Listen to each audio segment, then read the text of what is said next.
Carl and Damon here from Brrraains A Head-Banging Life, gbhblofficial for short. And you know what it is? It's in the bloody title. It's episode 5 of Halo Season 2, Aleria. We're going to talk it through, review it. But before we begin, I need to do some housework.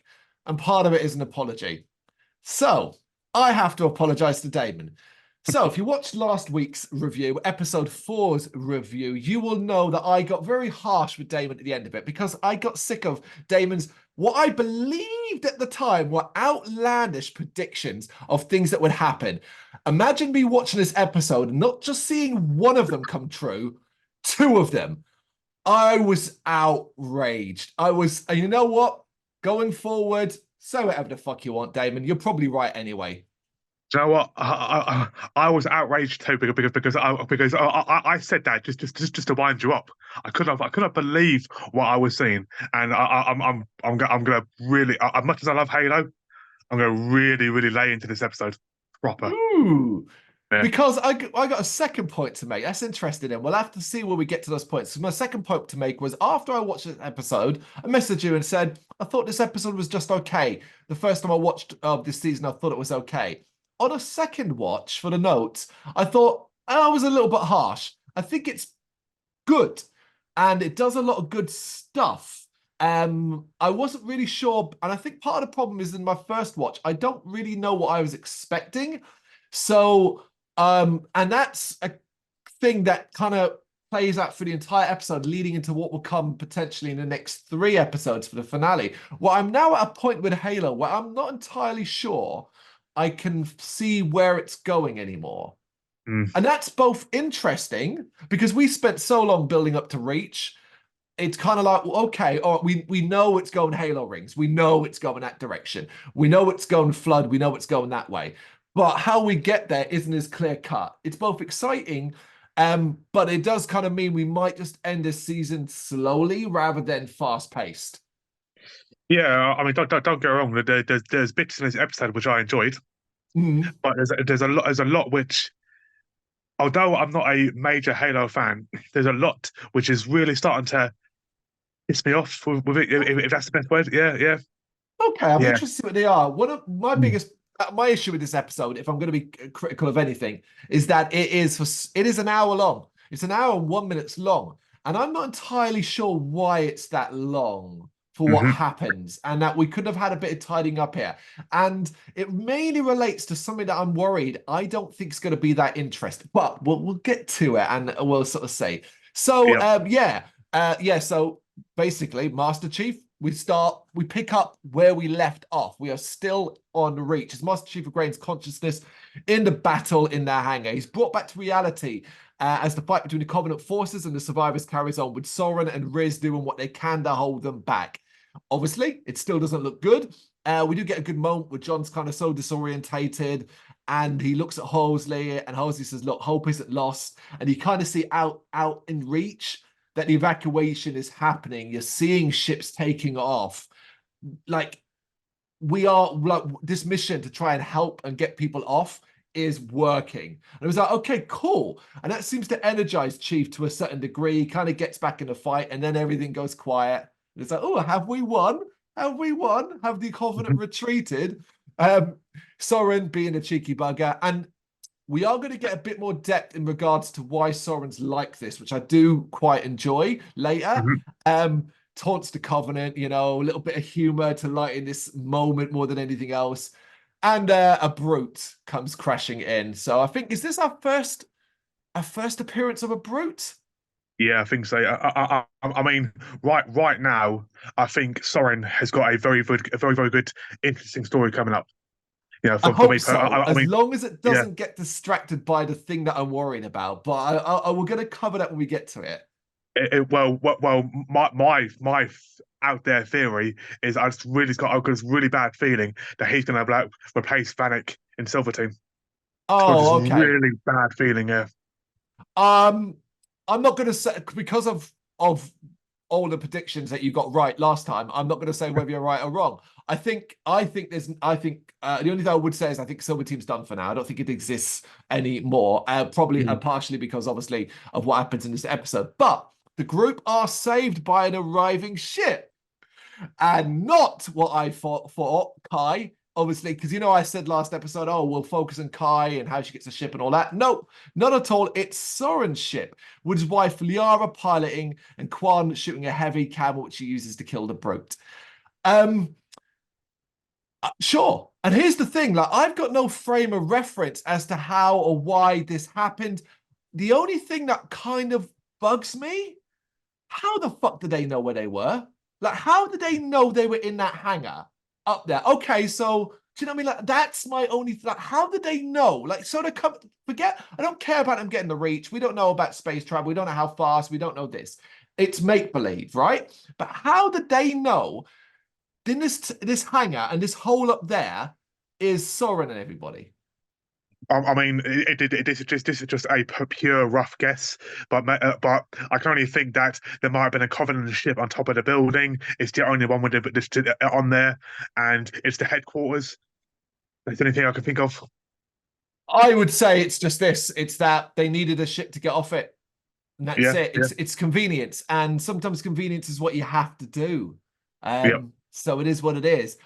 Riz and Soren get Halsey and John aboard, and as fire rains down, Riz goes back for Vanek's body. Oh, I was frustrated by this. Oh, I was fucking fuming with this because I'm sorry, okay. You may be more human now, okay, yeah. But I'm sorry, you're a soldier. You ain't fucking stupid. You're not fucking unless you're suicidal. You ain't stupid. Right. Yeah, I thought it was like, and I thought, okay, they're going to kill Riz off here. This is how they're going to kill Riz. That's what I Because thought. she fights her way there, but she's able to get his body. But just before she gets in the ship, she's shot by plasma, and but she's on the ship, so they're able to get away, and the ship takes off as we see Reach being glassed. It's a great sort of like entry point back into the episode. The imagery of Reach being glassed in the distance and all of that looks fantastic. I was Mhm. frustrated, but I was also like, okay, tell its story how it wants to tell its story. I mean, don't go wrong. It was a cool, like, bloody Rambo or Heroic. Terminator thing. Yeah, Yeah, it's it's sort of heroic as heroic fuck. thing, you know. But it's like again, it's like no soldier in their right mind, unless he was still alive, would do that. You know, it's Well, madness. right, let me play devil's advocate. They're more than soldiers, they're family. True, but he's dead. Yeah, yeah, I don't disagree, Damon. I don't disagree at all. I don't disagree. I'm doing what you do, which is Yeah, I'm playing the devil's advocate and finding but out an but argument for it. but the biggest thing, which is further on in the episode, when John says about how that he's dead, his soul's gone basically. So surely she believed that too. So No, it's just a but their own corpse. people. No, that's not fair. They're their own Yeah, people. yeah, No, I don't think that's fair. Okay, anyway, right. Let's get closer to that. So John, badly hurt on the ship, now loses consciousness, and while Halsey tries to save him, he has visions of the moment he was separated from Cortana.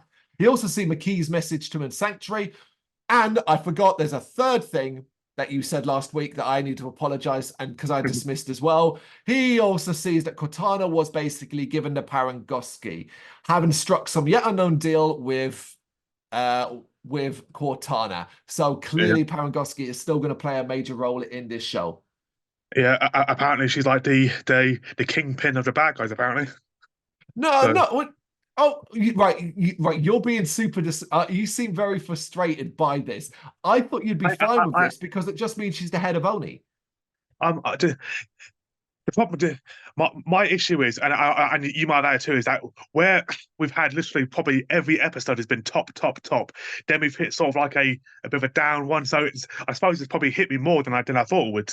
You know, Hmm. You so definitely seem more frustrated than I because to me it makes a lot of sense. Is that mhm, Parangoski publicly was removed from her position because they needed a fall person. mhm. But internally, just like politics, just like this sort of thing is, she got the cushy job of being a head of Oni, and no one would know. Yeah, yeah. On a ship, we now cut to McKee, viewing the destruction of Reach. When the Arbiter arrives, now the Arbiter has become a fully fleshed character in this episode. That's a Mm. really, really good thing. No longer like, because at first you're never really sure about this character. And now it's kind of like, no, this is the Arbiter. This is an important Covenant character. Because he's Mm. unhappy that McKee stopped them from killing John and accuses McKee of having sympathy for him. He is, interestingly, no interest in the whole religious prophecies nonsense. Mm. His higher purpose is killing the demon. Now, I have again a bit of an issue with this. So why did you stop then? Why not just kill John? Why did you stop when Mickey said don't? You know, this entire although I like the interaction, it was a pretty cool. But it's like you clearly don't give a rat's ass what she says. You have no respect for her because she's human. So why are you taking her orders for? Why not just kill John then? Exactly, kill Chief. Hmm. Exactly that. I had the same thought where I was like, okay. And it did feel like some of the writing in this episode is a little messy. Mm. He is curious about Katana though, but doesn't seem to trust McKee. And McKee kind of does that thing where she kind of plays down Cortana's importance and offers up her own death. If I'm useless or I'm traitorous, you can kill me. Like you can kind of see McKee's working in her head. Yeah, Elsewhere, Riz is in trouble and needs surgery to survive. John, having woken up, is angry and confronts Halsey about the purpose of Spartans and the fact they're not viewed as people. I didn't really want, admittedly, again, not frustrated, but I was like, this is not the time episode to rehash the purpose of Spartans. You know, like we gotta get this now. yeah. Especially as that he's been unconscious for like two or 3 days, I think it Two is. days, yeah. Yeah, you're right. But as angry as he is with her, he has a new level of anger towards the UNSC and Oni. They left them and Reach to die, and finding out that Reach has fallen in the time he's been unconscious doesn't help. And Housley points out to John that Oni left them for dead as part of a plan, and them being alive can't be found out. That's interesting story development because you've got John bitter and angry, wanting revenge on UNSC and Oni is like, okay, that's cool. But also, right, we're now presumed dead. We can't show our faces because we Hmm. can't be like, hey, we're still alive because that was not part of the plan. Yep, indeed. Um, well, I was saying at the start, one of my biggest frustrations, which although I'm not a Halo fan, Yep. I love the TV, so I know it's very different to the games, but I now sort of understand. I, I want to see Master Chief in his suit. We're seeing too much of him without his suit on, with him as normal John. I want to see Master Chief in his gear. I want to see him fucking killing people in his gear, not a human John in his gear, for God's sake. I understand now where you're coming from in that front as well. I'm still okay with it because I have it's fine. Like to me, it's just this is like we said before, it's its own thing. But I do reckon the realization here that we're not really gonna see Master Chief potentially for the rest of this season and into the future. I Mhm. can see maybe if you're been a fan of the game series and you've been trying to hold on, you might call time, I wonder. Yeah. Mm. But we shall see where it goes. There's still plenty of episodes left. McKee, back to McKee, trying to activate Cortana, finds out it's basically just a button press. Ultimately, I do like Cortana. Why would Cortana have fear? So it's kind of like she's a bit cheeky about this. Yeah. Um, and McKee reveals to Cortana where she is and that she wants to look into John's memories that Cortana recorded to find information about the Halo ring. Cortana refuses, but Mackie points out, well, look, your survival, your existence is directly linked to me being useful. If I'm not useful, you're not useful, which is fair enough. Mm. Elsewhere, John wakes up to find her on the mining planet Aleria, a bit of a desolate, forgotten place. And on this, they're here because Soren and Liara have tracked the ship Kessler was on to there. And they head off looking for him while Quan tries to convince John to bury Vanek, something John is very cold about. After all, Spartans are already dead, right? Go I quite like that. I quite like that. I mean, although again, I can understand why people are not too taken with Quan. She's kind of annoying me now too, to be honest. But I do like the little chat with him explaining to her about basically he's already gone. Basically, he hasn't got a soul, and obviously then he keeps seeing a bird flying around too, which I like that. And it's a nice little take about well, he's still watching over you. So I massively disagree with you. I think this version of Quan is the shit. This is the Mm. stuff I want. This sort of deeper, scarred by battle, scarred by death, and her role that's clearly she's going to play as it comes to the flood side of things. I thought this episode built up brilliantly. In particular, I'm going to right at the end. I am going to point out something that we didn't notice in a previous episode because we're not that good at the Halo lore, and that I now know what it is. But I loved Quan in this episode. If there is one thing that I love about this episode, it is Quan. That's my view. I've just got I've just got like a really bad feeling, and again, it's another out there theory, but my really bad feeling is that she's going to be like another member on this forgotten Silver team. Like she's going to join up with John and all that and be fucking fighting on Right, the you're getting stuck on a silver thing. Silver team's gone. yeah. It's Sorry, gone. his new team then basically his new people who attack the UNCF and stuff like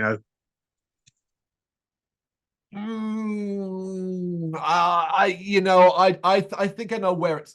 We'll get it to the end because I think I know what's next. I do think I yeah know what's next. And I don't think it's that. But anyway, Soren and Liara have tracked Kessler to a home far out on the land. But en route, she kind of gets into it with Soren about how he doesn't seem to be feeling the way she does. He's very cavalier, very relaxed and stuff like that. And I thought this scene was brilliant.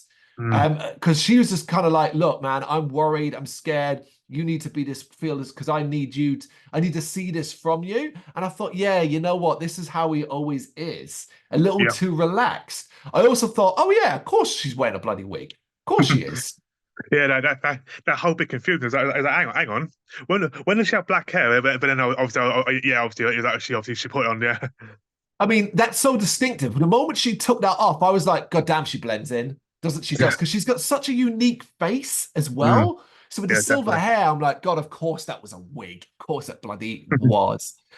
But, well, no, I'll save this part. I'll save it, right? So Riz, having had surgery for type, wakes up and learns from Halsey that her injuries have diminished her capabilities of being a Spartan. She'll never be the same again, and she's going to have to work a lot harder to be a warrior. And I saw it sort of writing on the wall here. And there will be a bigger hint later on, but I was like, and I think it's probably the best choice of direction for this character, personally. As night falls, Quan drags Vanek's body to an area she can bury him. A little bit of lightness here. I thought, a little bit of comedy here. Quan's struggling with the weight of him and how heavy he is. But also, like, I think it's a realization is that she wants to bury Vanek, not because she has any personal relationships with him and so on. It's because his burial can represent all those who died at Reach. They don't get to be buried.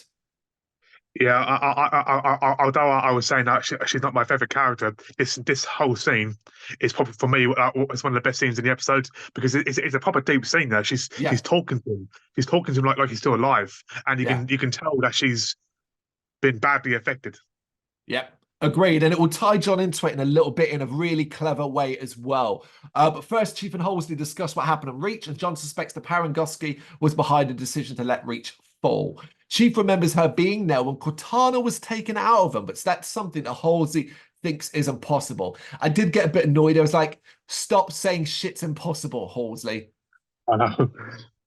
And he presses her for why he was chosen to be a Spartan, but Halsey fobs him off per usual. Now, again, I was like, stop talking about why you're a Spartan. But we're actually going to get a point to this at the end of the episode. Yes. While digging Vanek's grave, robed figures carrying torches approach Quan. An argument between them ensues. They don't want Vanek being the ground, basically. John overhears this, intervenes, and in this argument, Vanek's face basically gets revealed under the sheet, and John looks at him. And it's that moment where you realize that John looks at him and goes, this is my brother, this is my friend, this is someone I love. It actually affects him. This is, Yeah. this is the good shit. The human in him, yeah, the human side of him.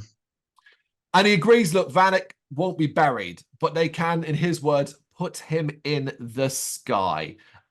Basically, what's the word? What am I Star, looking for? Star Wars burial, man. What do we call that? I've forgotten it. We do it in real life. Cremation.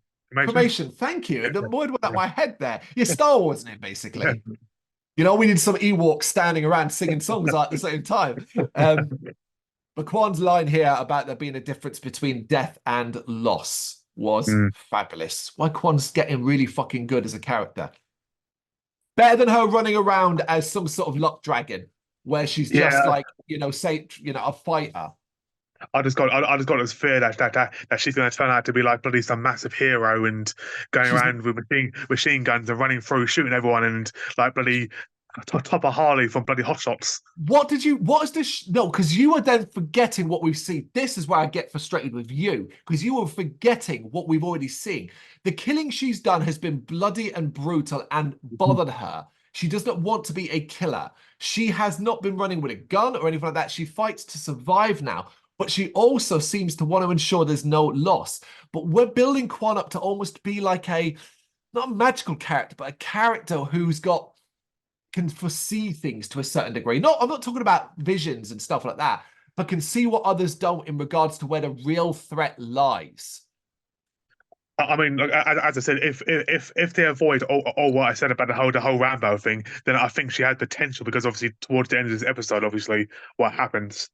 Well, we've already got I can see what you're picturing. You're almost seeing like it's the new season of Power Rangers and all the Power Rangers have changed and it's John, Halsey, Yes, Quan. Do you know what I mean? That's what you're yes. saying. What point of this show has given you any indication it's going to do that? They won't even put Um, John back in his fucking suit, Damon. just the fact of like towards the episode, that crazy lady's telling her about how you are the last of your family members. Spiritual, yeah. It's about spirituality. I know it's not That's what it's spiritual, but about. Okay, right. So yeah. anyway, Soren and Liara are taken to an olfactory area and find two armed women who claim to be running the place. They take in children, basically, and protect them. An orphanage, if you want, to a certain degree. And they don't really believe what Soren and Liara have to say. Kessler came along looking like he was a bit beat up, and they're like, maybe you were responsible. Like that. I like that. Why should we hand Yeah. his kid back over to you? Obviously, Liara starts to get a bit annoyed, but Soren sends her out and says, look, let me speak to them alone. Let me talk to them. And he does what Soren does always. Tries to charm. Tries to threaten, but in non-threatening ways, the way he often does. But in what might be the best scene of the entire episode, he fucking stops and is genuinely honest with them and lets out some of the stuff that he's been burying in him. This is what I want to explore. Yeah, it's a great scene. It is. It's growth for the character. Now, at the same time, outside, Liara spots a little boy running in the shadows with a Spartan helmet on his head. She chases, thinking it's Kessler, but it turns out to be a different boy who says he was given a helmet by Kessler to make him feel brave when he was afraid. Soren arrives, claiming the women have agreed to let us see Kessler, but it doesn't matter. He's not here. Now, do you think, just again, which is my opinion, but do you think Soren's even that fussed? Yeah, yeah. You think so? I think he's an emotional Spartan. Yeah, No. We've just discussed the fact that we've just been talking about the fact he's been burying his emotions. yeah, but he's been burying them, but obviously because that's from his training from a Spartan. But So he ran away as a kid. You're forgetting he ran away uh, as a kid. He's lived as a pirate most of his entire life. He's buried his emotions because, as we saw with Halsey in the Reach thing, if he dares look and looks at what has hurt him in his life, it's like I picture it like a dam. Soren has built a dam around a flood of emotions in him. mm, And that dam is made of steel.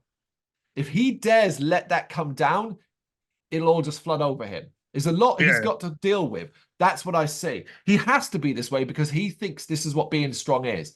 He thinks being strong is, I have to be emotionless. I have to be strong for this. I have to be strong like that. He thinks saying the words like, I love you and I care about you and all these things is more important than the actions of showing those things more than mm, anything else. Where I'm worried that I don't know if I'm that interested in segments of the show based around Soren and Liara have to go find Kessler.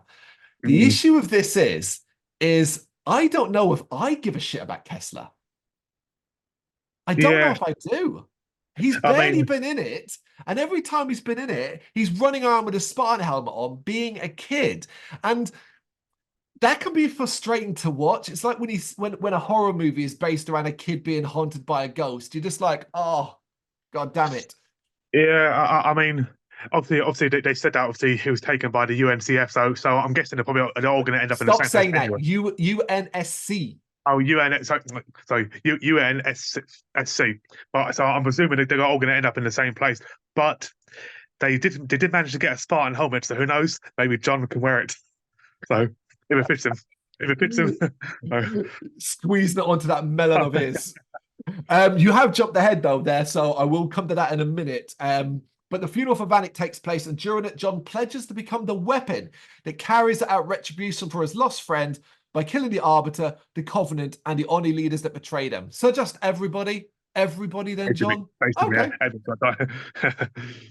As he leaves, Halsey chases after him. Look, she wants to kind of say, look, don't be wrong, don't get your focus wrong. And finally, she reveals that she never actually chose John to be Master Chief. It wasn't done like that. She discovered his potential after he made contact with a Halo Keystone as a boy.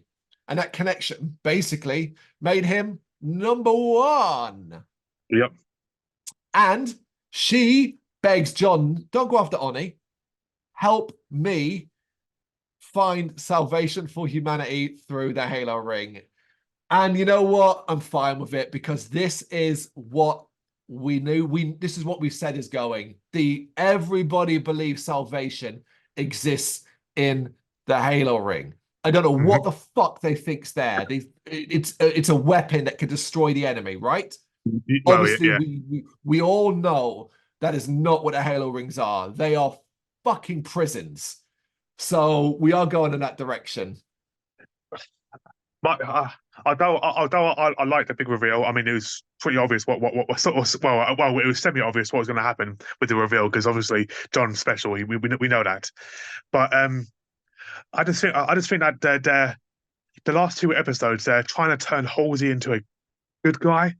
So do you think that? I mean, No, obviously she's being very manipulated. Obviously she's Halsey. she's still using him for her Yeah, own goal. yeah, of course. But it's coming across like she's doing surgery. She's saving this, saving him. She's doing. But that's because she's not a villain in the same way like the Arbiter is a villain. Do you see what I Mm, mean? Like it's Halsey is a villain with shades of grey, mm. where actions can be done that are good and for good reasons, but they're often laced with selfishness and stuff like that. Weirdly, Halsey might be the most human character in the show because she's selfish, she's manipulative, all the things that humans are. Halsey is all of them. She does things because she thinks she's doing them for a good reason, and she thinks that outweighs the negatives, which can often be the most villainous thing you do. Do you think she's better than Atkinson? I think Yeah, I think I want to see where Atkinson's story goes from here.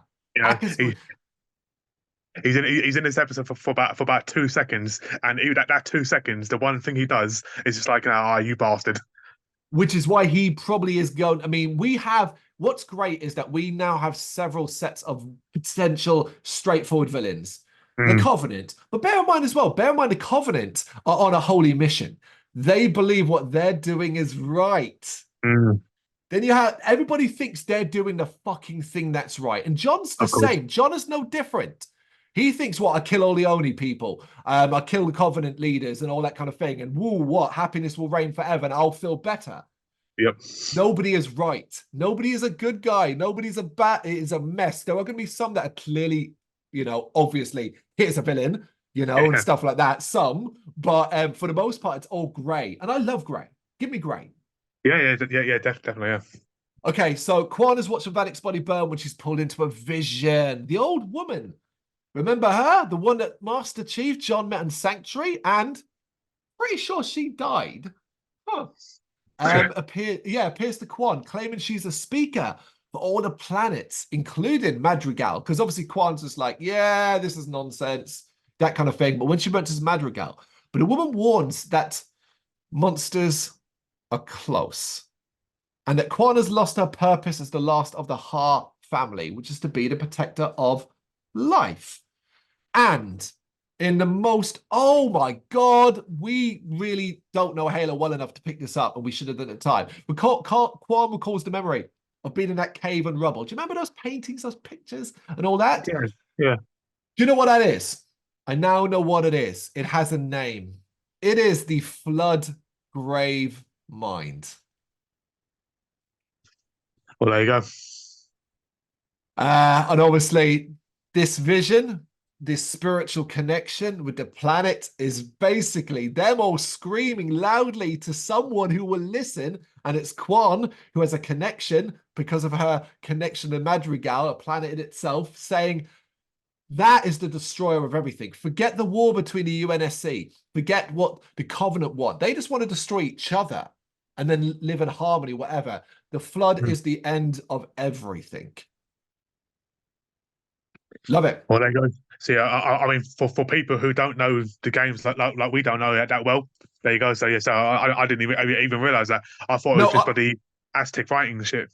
I knew it was I knew it was flood related, but I didn't know what it was specifically. Yeah. Speaking of though other people, McKee runs onto the bridge in the Arbiter's ship to see that they've arrived at High Charity, the Covenant capital city / space station. How beautiful does that area look? Gorgeous. Yeah, it was. I mean, at first I thought it was like just some bloody big, I don't know, some planet with like I actually thought they're looking at Reach, like Reach being glassed or something being destroyed. But then when it's zoomed in, it looks amazing. And McKee's not happy that they're here because basically, look, the Hierarchs, they're probably going to kill us because not only have we not fucking found the Halo ring, unlocked Halo, and we also didn't kill Master Chief. Bit of a problem. We kind of basically failed. However, the Arbiter's like, look, man, he doesn't speak like me. He doesn't go, ah, look, man, we fucked up. We'll take our punishment. But that's basically what he says in so many words. Yeah. But McKee claims, look, they are false prophets. That only you and I, as in the Arbiter, we're the true chosen ones of the great journey. They don't want to even go on a great journey. Bullshit, all that kind of thing. And this annoys the Arbiter enough that he's going to kill her.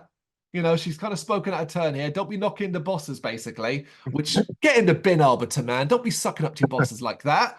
But Cortana intervenes by bringing up a vision of what John saw on the Halo.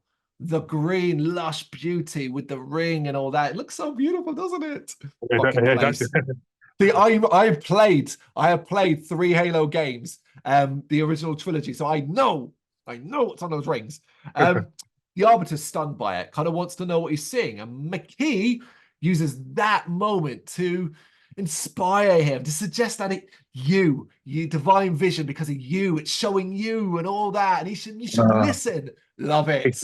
He's such a stupid man. Listen to the woman, seriously, because she proper builds him up, makes him out to be, it's you're the hero. You're gonna do this, you're gonna do that. And he's like, yeah, you're right, you're damn right, I am. Yeah. I love it. It's manipulation again, but McKee's turn. And it does pay off as McKee and Cortana get the Arbiter to break ranks and take his ship out to find Halo, knowing that the Covenant will come and hunt them down. And I was like, oh my God, there it is.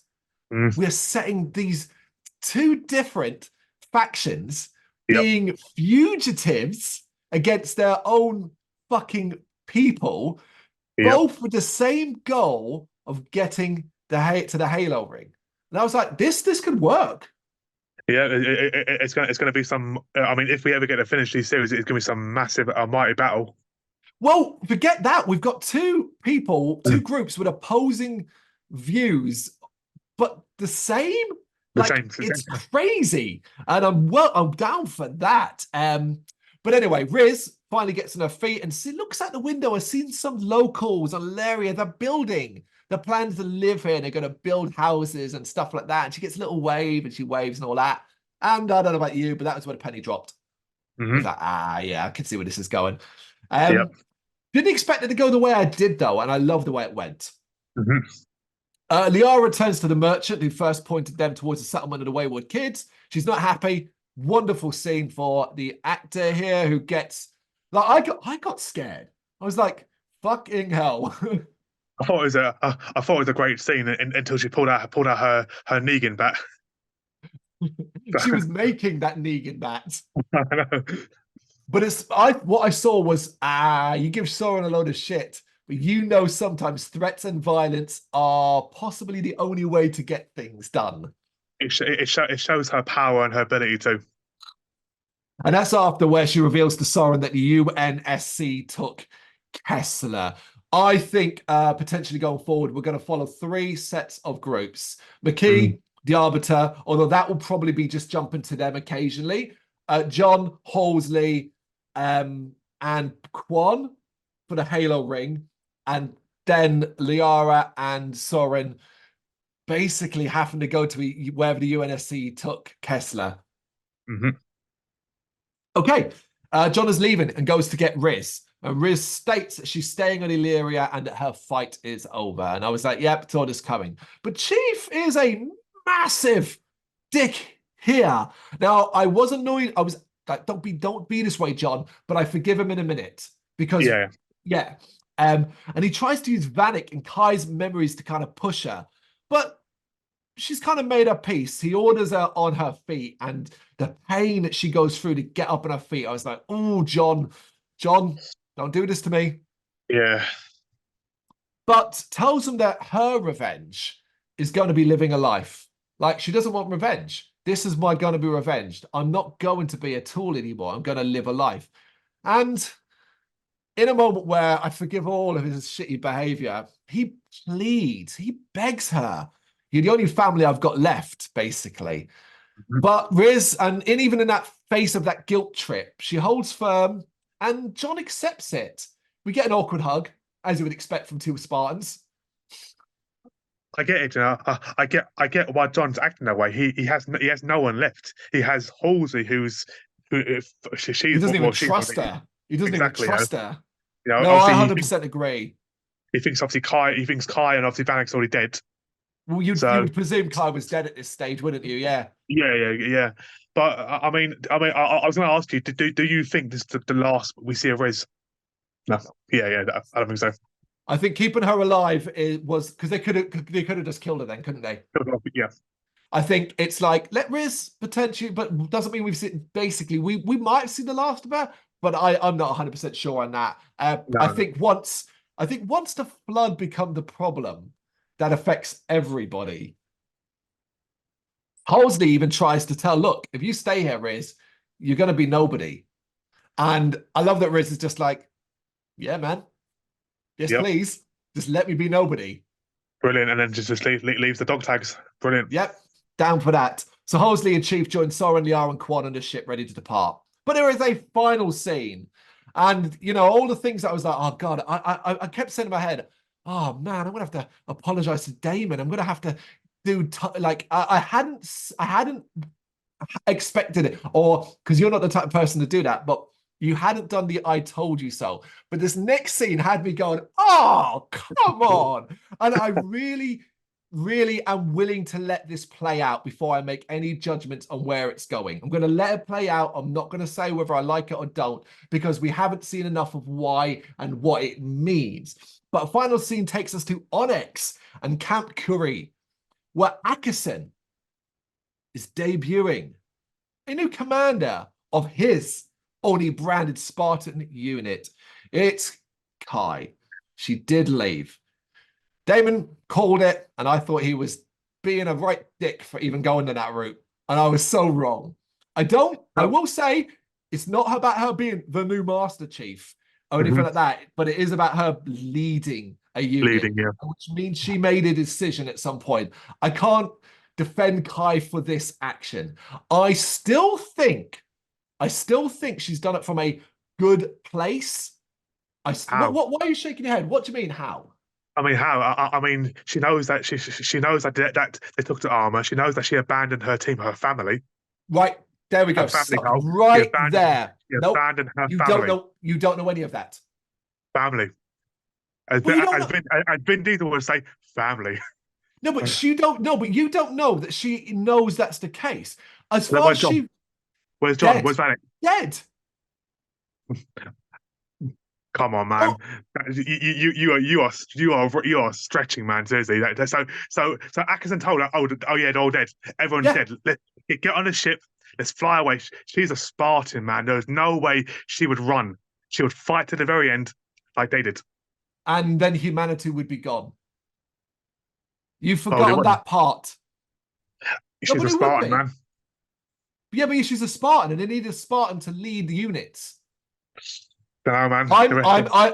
All right, so we're going to differ on this. You're seeing Kai in a villain as a villain. yeah. For me, it's 50. For me, it's 50-50 because I it wouldn't surprise me if she's been duped, like proper duped, and she's just like being a dumb blonde, basically, in that word, you know. But I would really like to think that she's a lot smarter than that. But who knows? Right.